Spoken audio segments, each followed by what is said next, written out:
শিক্ষার্থীরা, আশা করি তোমরা সবাই সুস্থ এবং নিরাপদে আছো। আজকের এই ক্লাসে তোমাদেরকে স্বাগতম জানাচ্ছি।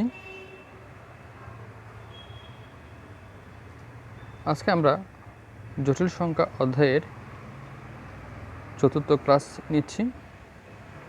আর আজকের যে ক্লাসের বিষয় হচ্ছে জটিল সংখ্যার ধর্মাবলী। আর একটা জিনিস মনে রাখবে, জটিল সংখ্যার যে ধর্মগুলো আজকে আলোচনা করব সেই ধর্মগুলো তোমরা অবশ্যই মনে রাখার চেষ্টা করবে, এবং কারণ হচ্ছে এই ধর্মগুলি তোমাদের যে নৈর্ব্যক্তিক অভিজ্ঞতা অর্থাৎ এমসিকিউ হয় সেই এমসিকিউতে আসবে, এবং গাণিতিক সমস্যা সমাধান করতে গেলেও আমার এই ধর্মগুলো প্রয়োজন হবে। সেজন্য এই যে ধর্মগুলি আছে সেগুলো খুব মনোযোগ সহকারে দেখবে এবং শুনবে।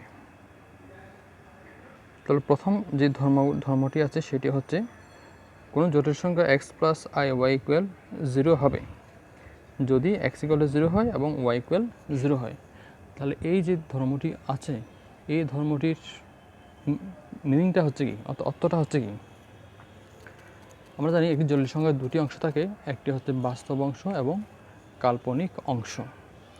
তাহলে একটি জটিল সংখ্যা তখনই শূন্য হবে যদি বাস্তব অংশ এবং কাল্পনিক অংশ একসাথেই শূন্য হবে। যদি বাস্তব অংশ শূন্য হয় তাহলে কাল্পনিক অংশ থেকে যাবে, আবার যদি কাল্পনিক অংশ থেকে শূন্য হয় তাহলে বাস্তব অংশ থেকে যাবে। তাহলে দেখা যাচ্ছে এভাবে করলে আমার জটিল সংখ্যাটা শূন্য হয় না, ঠিক আছে? তাহলে যদি বাস্তব অংশ কাল্পনিক অংশ একসাথেই শূন্য হয় তাহলে আমার ওই জটিল সংখ্যাটাই শূন্য হবে। এটি হলো আমার 1 নম্বর যে ধর্ম আছে সেই ধর্ম। এরপর দ্বিতীয় যে বৈশিষ্ট্য আছে সেটি হচ্ছে a plus i b equal c plus i d. এর অর্থটা হচ্ছে কি, দুটি জটিল সংখ্যা তখনই সমান হবে যদি জটিল সংখ্যা দুটির বাস্তব অংশ এবং কাল্পনিক অংশ পরস্পর সমান হয়। এটিকে আমরা সমতার বিধি হিসেবেও উল্লেখ করতে পারি। তাহলে প্রথম অংশের বাস্তব অংশ হচ্ছে এ, আর দ্বিতীয় অংশের বাস্তব অংশ হচ্ছে সি। তাহলে এ ইকুয়াল টু সি হবে। প্রথম অংশের কাল্পনিক অংশ হচ্ছে বি, দ্বিতীয় অংশের কাল্পনিক অংশ হচ্ছে ডি। তাহলে বি ইকুয়াল ডি হবে।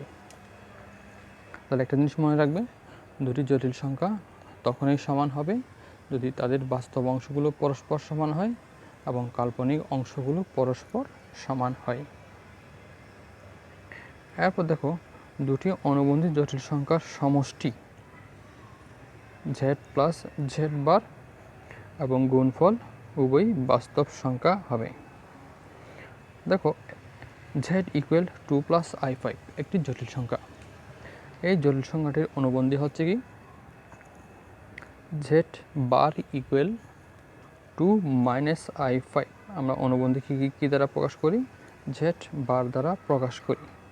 তাহলে z বার ইকুয়াল 2 মাইনাস i5।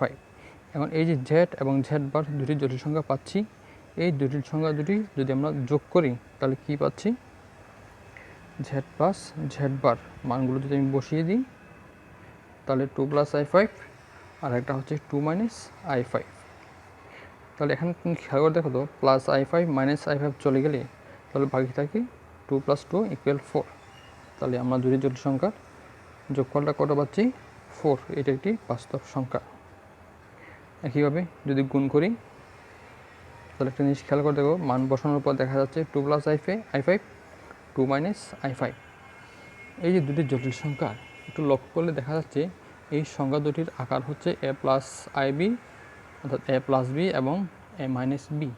তাহলে আমরা জানি a plus b into a minus b সমান a square minus b square. আমরা যদি এই সূত্রটা এখানে প্রয়োগ করি তাহলে 2 স্কোয়ার মাইনাস 5i স্কোয়ার। এবং প্রথম ক্লাসে আমরা জেনেছি আই স্কোয়ার ইকুয়াল -1। তাহলে আমরা এই যে আই স্কোয়ার আছে সেটার জায়গায় যদি মাইনাস করি তাহলে মাইনাসে মাইনাসে প্লাস হয়ে যাবে। তাহলে 4 প্লাস 25 ইকুয়াল 29। তাহলে এটিও একটি বাস্তব সংখ্যা। তাহলে আমরা তৃতীয় যে ধর্মটি পাচ্ছি সেটি হচ্ছে কি, দুটি অনুবন্ধী জটিল সংখ্যার যোগফল এবং গুণফল বাস্তব সংখ্যা হবে। এরপর দেখো, অনুবন্ধী নয়, আগেটা ছিল অনুবন্ধী হলে আর এখনটা হচ্ছে যদি অনুবন্ধী না হয়, তাহলে এরূপ দুটি জটিল সংখ্যার যোগফল, বিয়োগফল, গুণফল, ভাগফল সর্বদা জটিল সংখ্যা হবে। তাহলে আমরা একটা একটা করে উদাহরণ সাহায্যে দেখি। প্রথমটা হচ্ছে মনে করি একটি Z1 = a + ib R Z2 = c + id। এই জটিল সংখ্যা দুটি প্রথমে যোগ করে দেখি। Z1 + Z2 মান বসালাম। একটা জিনিস খেয়াল করবে, জটিল সংখ্যা কখন আমরা যোগ করতে পারবো বা কীভাবে যোগ করা যাবে। জটিল সংখ্যা দুটি জটিল সংখ্যা যোগ করার সত্যটা হচ্ছে বাস্তবের সাথে বাস্তব হবে, কাল্পনিকের সাথে কাল্পনিকের যোগ হবে। তাহলে বাস্তব হচ্ছে a, পাশে হচ্ছে c, তাহলে a + c আর কাল্পনিক ib, কাল্পনিক id, এই দুইটা অংশ থেকে যদি আমি i কমন নিই তাহলে দাঁড়াচ্ছে b + d। তাহলে আমরা যে দুটি জটিল সংখ্যা যোগ করলাম, এই যে যোগ করার পর যে রেজাল্টটা আসলো সেটা হচ্ছে কোন ফরম্যাটের। দেখো তো a + ib আকারের কিনা। তাহলে a প্লাস দেখা যাচ্ছে এটি a + ib আকারে। তাহলে আমরা জানি a + ib আকারের সংখ্যাটাই হচ্ছে জটিল সংখ্যা।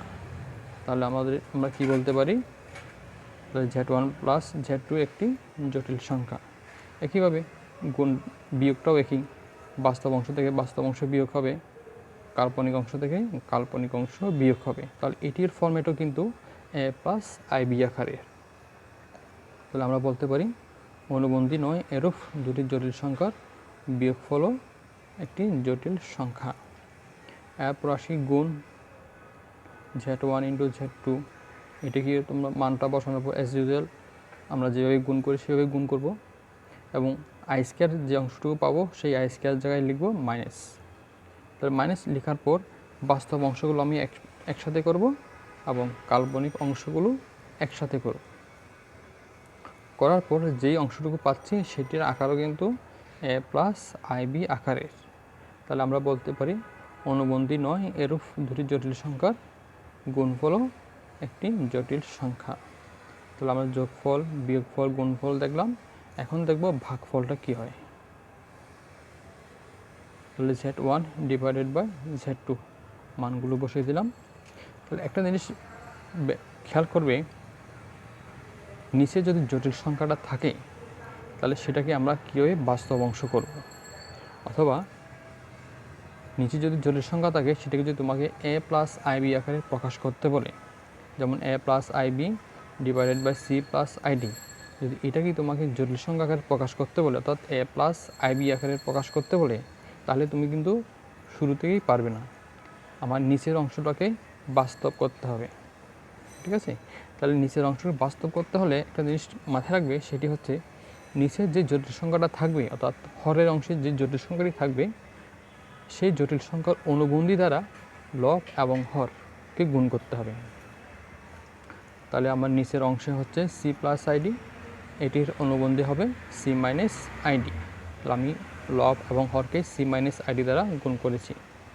তাহলে নিচের অংশটুকে আমরা ক্যালকুলেশন করলে কী দাঁড়াচ্ছে, এই যে a² - b² সূত্রটা প্রয়োগ করলাম আর উপরে অ্যাজ ইউজুয়াল যে গুণেরটা করলাম। গুণটা করার পর i² যে অংশটুকু আছে -i² bd, i² সমান জানি মাইনাস, তাহলে মাইনাস মাইনাসে প্লাস হয়ে যাবে। তাহলে প্লাস হয়ে যাওয়ার পর বাস্তব অংশগুলো একসাথে লিখলাম এবং কাল্পনিক অংশটুকু একসাথে লিখলাম, ঠিক আছে। তাহলে এটাকে আমি সেপারেট করি ac + bd / c² + d², তাহলে দেখো আমার নিচের অংশটুকু কিন্তু বাস্তব অংশ চলে আসছে, c² + d², এখানে কিন্তু i এর কোনো চিহ্ন নেই। তাহলে নিচের অংশটা সম্পূর্ণ বাস্তব অংশ। এখন এটিকে আমি সেপারেট করলাম ac + bd / c² + d² এবং + i bc - ad / c² + d²। তাহলে এই অংশটুকু কিন্তু আমার a + ib আকারের। তাহলে আমরা বলতে পারি দুটি জটিল সংখ্যার ভাগফলও একটি জটিল সংখ্যা। তাহলে আমরা পঞ্চম যেই ধর্মটি আছে সেটা হচ্ছে কত, জটিল সংখ্যার যোগফল, বিয়োগ, গুণ, ভাগ একটি জটিল সংখ্যা হবে। এরপর দেখো যে কোনো জটিল সংখ্যার অনুবন্ধীর অনুবন্ধী তাহলে ওই জটিল সংখ্যাটি হবে।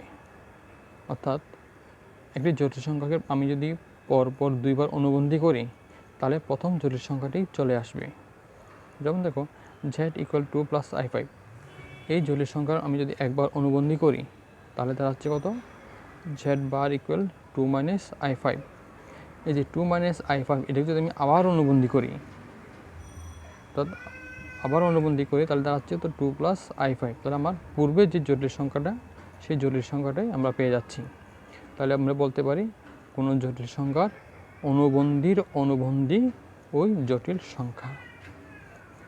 এরপর দেখি জটিল z জটিল সংখ্যা হলে এবং n ধনাত্মক পূর্ণ সংখ্যা হলে, অর্থাৎ পূর্ণ সংখ্যা বলতে 2, 3, 4, 5, 6 এভাবে, তাহলে z to the power n একটি জটিল সংখ্যা হবে। অর্থাৎ z এর পাওয়ার 2, 3, 4, 5 যাই হোক সেটি ক্যালকুলেশন করলে আমরা জটিল সংখ্যাই পাবো। তাহলে আমরা একটু উদাহরণ সাহায্যে দেখি। মনে করি z ইকুয়াল 2 প্লাস i5। এখন যদি আমি এটাকে স্কোয়ার করি তাহলে z square equal 2 plus i5 square. এখন এটাকে তুমি a প্লাস ib অর্থাৎ a plus b whole square সূত্র করার পর যে ক্যালকুলেশনটা পাবে সেটি হচ্ছে 4 প্লাস i20 মাইনাস 25, তাহলে মাইনাস 21 প্লাস i20। তাহলে এই যে ক্যালকুলেশন লাস্ট যে রেজাল্টটা আসলো সেই রেজাল্টে দেখতে পাচ্ছি একটা বাস্তব অংশ আর একটি কাল্পনিক অংশ। তাহলে আমরা বলতে পারি যে কোনো জটিল সংখ্যার পাওয়ার যাই হোক অর্থাৎ 2 এর অধিক হলে সেটিও কোন সংখ্যা হবে, জটিল সংখ্যা হবে। এরপর দেখি জটিল সংখ্যার বর্গমূলও একটি জটিল সংখ্যা। অর্থাৎ যে কোনো জটিল সংখ্যাকে তুমি যদি বর্গমূল করো অর্থাৎ রুট করো তাহলে সেটিও একটি জটিল সংখ্যা হবে। আমি এখানে জাস্ট বোঝানোর জন্য দিয়েছি root over x plus i y একটি জটিল সংখ্যা হলে যদি এটাকে আমি যদি বর্গমূল করি তাহলে সেটির আকার হবে এ প্লাস আইবি আকারে। কীভাবে একটি জটিল সংখ্যা বর্গমূল জটিল সংখ্যা হয় সেটা আমরা গাণিতিক সমস্যার যখন সমাধান করব সেখানে দেখিয়ে দিব। তবে এটুকু মনে রাখবে জটিল সংখ্যার বর্গমূল একটি জটিল সংখ্যা হবে। এরপর হচ্ছে যে কোনো জটিল সংখ্যার মূল একটি জটিল সংখ্যা, যদি সেটা বর্গমূল হোক বা ঘনমূল হোক সেটিও একটা জটিল সংখ্যা হবে। ঠিক আছে, যেমন যেখানে দেখাচ্ছি বর্গমূল, ঘনমূল ইত্যাদি জটিল সংখ্যা হবে। এগুলোর প্রমাণ বা গাণিতিক সমস্যা আমরা সমাধান করব। তাহলে তখন তোমাদের ধারণাটা আরও পরিষ্কার হবে। এরপর হচ্ছে প্রত্যেক অশূন্য জটিল সংখ্যার গৌণিক বিপরীতক, অর্থাৎ জটিল সংখ্যা যদি শূন্য না হয় তাহলে তার বিপরীতক অর্থাৎ 1/, গৌণিক বিপরীতক 1/z একটি জটিল সংখ্যা হবে। যেমন z ইকুয়াল 2 প্লাস i5, তাহলে এটাকে যদি আমি গৌণিক বিপরীতক করি তাহলে 1/z মানটা বসালাম, তাহলে 1/2 প্লাস i5। এই যে এখানে 1/2 প্লাস i5টা পাচ্ছি, যদি আমার এইটাকে যদি বলা হয় a প্লাস আইবি আকারে প্রকাশ করো তাহলে আমরা কীভাবে করব, ঠিক আগে আমরা যেটা করেছিলাম যে জটিল সংখ্যার ভাগফল যে করেছিলাম ঠিক সেম নিয়ম। ঠিক আছে, তাহলে নিচের অংশ হচ্ছে 2 প্লাস i5। এখন আমরা কী করব, এটাকে ওইটার নিচের যে জটিল সংখ্যাটা আছে এটার অনুবন্ধী দ্বারা লব এবং হরকে গুণ করব। তাহলে গুণ করলাম কি দ্বারা, 2 মাইনাস i5 দ্বারা। তাহলে নিচের অংশটা দাঁড়াচ্ছে a square minus b square. যদি আমি সেই সূত্রটা প্রয়োগ করি তাহলে আনসার হবে 29। এটাকে যদি আমি সেপারেট করি 2/29 মাইনাস i5 ডিভাইডেড বাই 29, তাহলে আমার এই যে রেজাল্টটা পাচ্ছি সেটিও একটা বাস্তব অংশ আছে এবং একটি কাল্পনিক অংশ আছে। তাহলে আমরা বলতে পারি 1/z ও একটি জটিল সংখ্যা। ঠিক আছে, এরপর দেখো দুটি অনুবন্ধী জটিল সংখ্যার অর্থাৎ একটি z এবং তার অনুবন্ধী হচ্ছে z বার, তাদের বিয়োগফল হবে অর্থাৎ z মাইনাস z বার হবে একটি কাল্পনিক সংখ্যা এবং ভাগফল হবে একটি জটিল সংখ্যা। আমরা তৃতীয় যে ধর্মটা পড়েছি সেখানে ছিল কি, দুটি অনুবন্ধী সংখ্যা যোগফল বাস্তব এবং গুণফল বাস্তব, কিন্তু বিয়োগফলটা হবে কাল্পনিক। যে এখানে দেখা যাচ্ছে বিয়োগফলটা হবে কাল্পনিক এবং ভাগফলটা হবে জটিল সংখ্যা। তাহলে উদাহরণের সাহায্যে তোমরা দেখতে পারো z ইকুয়াল 2 প্লাস i5, তার অনুবন্ধী হবে z বার 2 মাইনাস i5 এবং এই দুটো জটিল সংখ্যা তুমি বিয়োগ করো, বিয়োগ করলেও হচ্ছে একই রকমভাবে বাস্তব থেকে বাস্তব বিয়োগ, কাল্পনিক থেকে কাল্পনিক বিয়োগ, তাহলে যে রেজাল্টটা আসবে সেটি দাঁড়াচ্ছে I10। এখানে আমার বাস্তব অংশ কিন্তু নেই, শুধু আছে I10। I10টা হবে কোন সংখ্যা? কাল্পনিক সংখ্যা। তাহলে দুটো অনুবন্ধী সংখ্যার বিয়োগফল কী পাচ্ছি? কাল্পনিক সংখ্যা পাচ্ছি। এরপর হচ্ছে ভাগফলটা কীভাবে বের করব? ঠিক আগের মতোই আমরা দুটো সংখ্যার ভাগফল যেভাবে বের করেছিলাম ঠিক একইভাবে। তো নিজের অংশটুকু যে জটিল সংখ্যাটা আছে 2 - I5, ওই 2 - I5-এর অনুবন্ধিতারা লব ও হরকে গুণ করব। গুণ করার পর আমরা যদি দেখি তাহলে পাচ্ছি 4 + I10 + I10 + I² 25, আর নিচেরটা এজ ইউজুয়াল A² - B²। ঠিক আছে, তাহলে ক্যালকুলেশন করার পর আমরা যেই অংশটুকু পাচ্ছি -21 + I20 / 29। এখন এটাকে যদি আমরা পৃথক করি -21/29 + I20/29, তাহলে এটিও একটা কোন ধরনের সংখ্যা? জটিল সংখ্যা। ঠিক আছে, তাহলে এই যে 10টি আমরা ধর্ম পড়েছি, এই 10টি ধর্ম অবশ্যই মনে রাখবে, কারণ এগুলো তোমাদের যে MCQ আছে সেই ক্ষেত্রেও আমাদের কাজে আসবে, এবং একই সাথে তোমাদের যে গাণিতিক সমস্যা আছে, সৃজনশীল যে প্রশ্নগুলো হয় সেখানেও এগুলো প্রমাণ করতে হতে পারে, বা আমরা এই জিনিসগুলো এখানে প্রয়োগ করতে পারবো। এই ধর্মগুলো ছাড়াও আরও কিছু বৈশিষ্ট্য আছে বা কিছু সত্য আছে এখানে, এগুলো নিয়ে আমরা একটু আবার দেখি। যদি Z একটি জটিল সংখ্যা হয়, এই যে এখানে ধর্মগুলো আছে এগুলোকে আমরা অনেক সময় আমরা পরম মানের যে ধর্মগুলো আছে সেগুলোর সাথে আমরা, অর্থাৎ Z-এর পরম মানের ধর্মাবলী, এগুলোকে আমরা Z-এর পরম মানের ধর্মাবলী হিসাবেও উল্লেখ করতে পারি। প্রথমটা হচ্ছে কি, একটি জটিল সংখ্যার পরম মান ওই জটিল সংখ্যার অনুবন্ধীর মান -Z-এর মান -Z⁻এর মান সবগুলোর মান এক হবে। তোমরা চাইলে যে কোনো একটা জটিল সংখ্যা নিয়ে এই যে ধর্মগুলো আছে, যে বৈশিষ্ট্যগুলো আছে সেগুলো তোমরা দেখতে পারো। একইভাবে 2, 3, 4, 5, 6, 7, 8, 9, 8 নাম্বারটা দেখো। এখানে 8 নাম্বারটা কী বলা হচ্ছে? তাহলে Z = যদি Z⁻ হয়, কি বললাম? Z এবং Z⁻ কখন সমান হবে? যদি Z is purely real number হয়। আবার যদি Z যদি -Z⁻ হয়, অর্থাৎ Z-কে অনুবন্ধী করার পর যদি মাইনাস করি, তাহলে যদি ওই জটিল সংখ্যাটাই চলে আসে, তাহলে আমরা বলতে পারবো Z is purely imaginary number. ঠিক আছে, যেমন দেখো Z যদি 2i হয়, তুমি এটাকে অনুবন্ধী করো তাহলে -2i। ঠিক আছে, তাহলে -2i, তাহলে এই যে Z⁻ একটা মাইনাস আছে, তাহলে মাঝে কী আছে? প্লাস, তাহলে +2i। তাহলে দেখা হচ্ছে আমার আবার আগের সংখ্যাটাই চলে আসছে, তার মানে 2i চলে আসছে। তাহলে Z2iটা কোন ধরনের সংখ্যা? Imaginary number. ঠিক আছে, তাহলে এই যে ধর্মগুলো একটু মনে রাখার চেষ্টা করবে। তাহলে এগুলো গেল কিছু ধর্ম, আরও কিছু ধর্ম আছে সেগুলো দেখো, তো বৈশিষ্ট্য আছে। এখন এটি হচ্ছে দুটি জটিল সংখ্যার যে পরম মানের ধর্মাবলী, বা এর পরম মানের ধর্মাবলী ছাড়াও আর কিছু বৈশিষ্ট্য আছে এখানে, যেমন 1, 2, 3, 4, 5, 6, 7। ঠিক আছে, এই যে দেখেন ধর্মগুলো আছে এগুলো আমাদের গাণিতিক সমস্যার সমাধানেও আমরা প্রয়োগ করতে পারি।